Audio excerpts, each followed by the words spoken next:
नमस्कार मित्रांनो, मी धनज्योतमधून धनराज बोलतो. कसे आहात? मजेत राहायचं मित्रांनो. आपण हायड्रोपॉनिक जो बनवला होता सेटअप, काम चालू होतं स्टेप बाय स्टेप. मी तुम्हाला सांगितलं होतं पूर्ण झाल्यावर मी पूर्ण दाखवून मित्रांनो. तर आपला हा सेटअप पूर्ण झाला आहे बघा. आता 100% पूर्ण झाला आहे. आपण वरती पत्रे टाकले, साईडनं नेट लावलं, खाली आपण सिमेंट शीट लावलं मित्रांनो. म्हणजे इचुकाटा काय येऊ नाही त्याच्यात. हा डोअर बनवला एकदम पॅकमध्ये बनवला आहे आपण.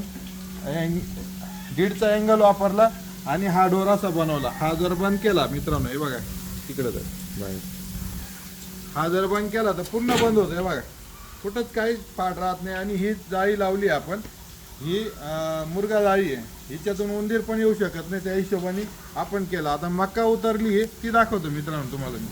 हे बघा, ही मका उतरली, हे फॉगर लावलेले आहे आणि कंटिन्यू पाणी चालतं. बंद चालू होतं अर्धा तास, 5 मिनिटं चालतं, अर्धा तास बंद होतं. हे बघा, हे फॉगर एकदम व्यवस्थित चालू मित्रांनो, एकदम मस्त. आणि हे सिमेंट शीट टाकलं होतं मित्रांनो.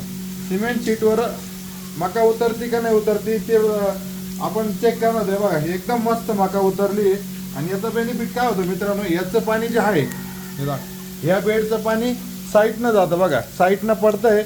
आणि मकाच्या इकडं वरचं पाणी पडत नाही. ज्यावेळेस हा फॉगर बंद होतो त्यावेळेस, मला पण दाखवा, ज्यावेळेस हा फॉगर बंद होतो मित्रांनो, तर त्यावेळेस याचं पाणी, वरचं पाणी डायरेक्ट मकावर पडत नाही, याचं पाणी ह्या मकावर पडत नाही. म्हणजे काय होतं, ज्यावेळेस फॉगर बंद होतो तर त्यावेळेस आहे ना, फॉगर जरी बघा, आता हा फॉगर बंद झाला मित्रांनो, 5 मिनिटांनी बंद झाला. आता हा बंद झाल्यानंतर बघा, इथून पाणी याच्यावर टिपकत नाहीये. हे खालच्या याच्यावरून याच्यावर पाणी टिपकत नाही. म्हणजे काय होतं, कधी खालची मका आहे ना ती चढत नाही. आणि हा जर ट्रे, हा बघा आता याच्यात पाणी आहे, हा जर वरती असला तर हा कंटिन्यू टिपकत असतो मित्रांनो. खालून बघा, हा कंटिन्यू टिपकत असतो. म्हणजे काय होतं, वरच्या बेडचं पाणी खालच्या बेडला, खालच्या बेडचं पाणी त्याच्या खाली, आणि जी खालची मका आहे ती सडून जाते आणि मग तिचा वास येतो, तिला बुरशी येते. तर या गोष्टीचा पण आपल्याला बेनिफिट मिळाला सिमेंट शीटमुळे. पैसे वाचले आपले आणि तो एक बेनिफिट मिळाला. आता बघा, पाणी बंद झालं, साईडनं पाणी पडतंय. हे बघा, साईडनं पाणी पडतंय, मध्ये कुठंच पाणी पडत नाही. म्हणजे ही मका कशी सडलेली नाही. हे बघा, दाणं बघा आपला एकदम सुंदर, एकदम सुपर आणि सुंदर असा उगवलेला आहे. आणि हे खायला हा बेड बघा मित्रांनो, किती सुंदर आहे बघा, हे एकदम मस्त आहे, हे एकदम छान. तर असा विषय आहे मित्रांनो. याचा बेनिफिट खूप चांगला झाला. आपण हा नवीन प्रयोग केला आणि सक्सेस पण झाला, त्याचा पण एक आनंद आहे आपल्याला. आणि कमी खर्चामध्ये झालेला हा बेड. नाही तर याला मला 3.5 लाख रुपये खर्च सांगितला होता. हा मी 1.5 लाखातच तयार केला आहे मित्रांनो, पूर्ण सेटअप. त्याच्यातही माझं स्टील हेवी वापरलं गेलं आहे. तर तुम्ही जर बनवणार असाल तर हाच बेड बनवताना तुम्हाला अजून याला एवढं हेवी स्टीलची गरज नाही. कारण स्टील हेवी का वापरलं आपण, तर हे ट्रे वापरणार होतो त्यासाठी. त्याच्यामुळे आपण हे जे स्टील आहे जास्त वापरले गेले. आता तुम्हाला इतकं यूज करण्याची गरज नाही. तर कमीत कमी खर्चामध्ये चांगला चारा तयार होतो मित्रांनो. हा चारा तुम्ही नुसता कोंबडीसाठीच नाही यूज करू शकत, तर कोंबडीसाठी आहे, गाई म्हशी बकरीसाठी आहे. थोडं लांबून गाई काय नाही, थोडं मागून. अहो कमी आहे, पूर्ण फोकस कमी केलेला आहे, झूम पूर्ण आउट आहे. हा, ते थोडं मागून, म्हणजे कसं हे सगळं दिसतं असं असं थोडं क्रॉसमध्ये असं. याला पण घे, मला पण घे. चालू आहे.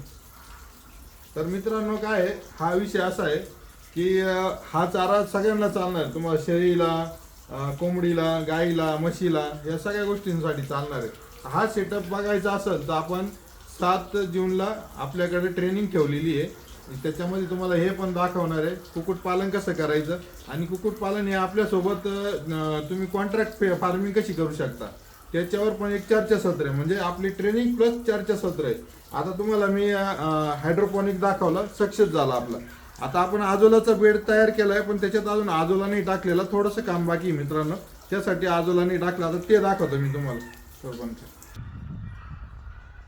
बघा मित्रांनो, इकडे आता तो सेटअप तुम्हाला दाखवला. हा केलाय आपण बेड आजोलासाठी. हा पूर्ण बेड बघा मित्रांनो. आपण याला प्रॉपर शेतचा कागद टाकलेला आहे, त्याला स्टीलमध्ये हे फ्रेम बनवून, हे प्रॉपर फ्रेम बनवून याला आपण 1.5 फूट उचललेलं आहे जमिनीपासून आणि त्याला हे स्क्रू मारलेले आहे. यामध्ये पाणी आपण टाकलेलं आहे मित्रांनो. आता हे पाण्याला आपण थोडंसं अजून डाऊन कमी करून याला वरून छत बनवायचं आहे सावली करण्यासाठी. आमच्याकडे हवा खूप आहे, जर डायरेक्टच नेट लावलं तर टिकत नाही, त्यामुळे आपण थोडं थांबून घेतलं. आमचा कामाला थोडा लेट येणार आहे त्यामुळे. आता याला आपण प्रॉपर फ्रेम बनवून याच्यावर नेट टाकणार आहे आणि मग याच्यामध्ये आजोला टाकणार आहे.